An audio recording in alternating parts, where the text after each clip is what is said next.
अगर इस तरह की स्थिति आती है, जो एक आरजेडी और जिस तरह से तेजस्वी यादव की रैली में इतनी तमाम भीड़ जुट रही थी, आप लोगों का आंकलन इस समय क्या है?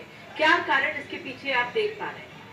जो प्रधानमंत्री का बाद में ज्यादा प्रचार हुआ उसका असर रहा, जो जंगल राज की बात उन्होंने कही उसका असर दिखा, क्योंकि पहले तो रोजगार की बात, तमाम लोग जो कह रहे थे रोजगार की बात ही हो रही थी, जो तेजस्वी ने एजेंडा सेट किया।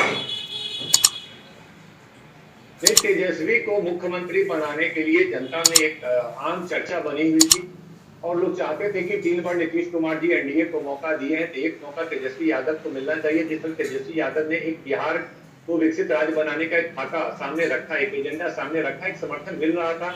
मुझे पूरा विश्वास है कि जैसे जैसे अलग अलग राउंड की काउंटिंग शुरू होगी, हम धीरे धीरे बढ़त की तरफ बढ़ते चले जाएंगे। आने वाले घंटे 2 घंटे के अंदर आप देखेंगे कि आपको बिल्कुल जो रुझान है वो बढ़ता हुआ दिखेगा। पूर्ण विश्वास हम लोगों का है। ठीक है, ये बात 40 की, क्योंकि हम जानते हैं, बार बार दर्शकों को ये कह भी रहे हैं कि ये जो शुरुआती रुझान है इस बार मतगणना काफी धीमी रफ्तार से हो रही है। लेकिन त्यागी जी, मैं आपको लाना चाहूंगा इस चर्चा में। आप जिस तरह से सुन रहे होंगे आरजेडी के प्रवक्ता को, जब मैंने कांग्रेस का सवाल किया था त्यागी जी चले गए, लेकिन मैं नीरजा जी को लाना चाहूंगा। नीरजा जी, यही सवाल मैं आपसे पूछना चाहूंगा कि जब हम बात करते हैं गठबंधन की, तो ये सवाल तो बार बार उठेगा कि क्या कांग्रेस को ज्यादा सीटें आरजेडी की ओर से दे दी गई।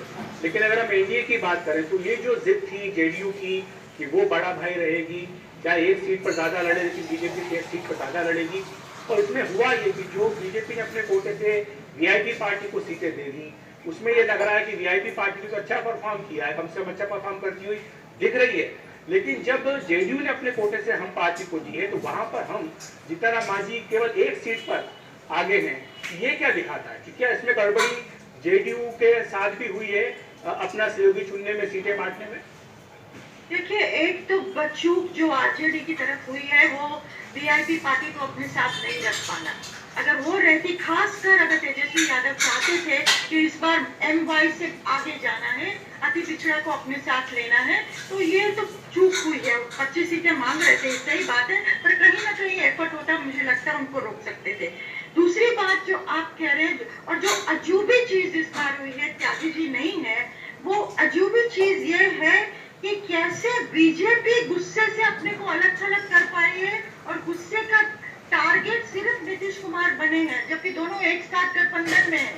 मतलब ये हमारे गले उतर नहीं रहा कि कैसे वही दो पार्टियां सरकार चला रही हैं और एक को अब सरकार को दोषी नहीं ठहरा रहे हैं, लेकिन अब मुख्यमंत्री को दोषी ठहरा रहे हैं। गुस्सा उनके प्रति पर्सनली और उनकी पार्टी के प्रति हुआ है। अब क्या चिराग पासवान का फैक्टर इसीलिए रिस्पॉन्सिबल है, या बीजेपी की बहुत सोची समझी खूबी से क्राफ्ट की हुई एक रणनीति रही कि चिराग पासवान हमें गुस्से से बचाएगा, नीतीश कुमार के ऊपर आक्रमण होगा, तो कहीं ना कहीं वो काम कर गया। जितनी सीटें उनकी आए वो देखने लायक होगी, पर उस नीतीश कुमार की वोट को उन्होंने काटा है। और ये भी हो सकता है कि अपर कास्ट ने उनको भी वोट अपना ट्रांसफर किया हो जहां उनके कैंडिडेट थे। तो एक रणनीति और ये अजीब स्थिति कि भाजपा को आप ब्लेम नहीं कर रहे, लेकिन जनता दल यू को आप ब्लेम कर रहे हैं, और उसमें भी सिर्फ नीतीश कुमार को आप ब्लेम कर रहे हैं। वोटर ये कैसे कर गया है, ये समझने लायक चीज होगी। बिल्कुल नीरज जी, मैं एक युवा फैक्टर भी समझना चाहूंगी।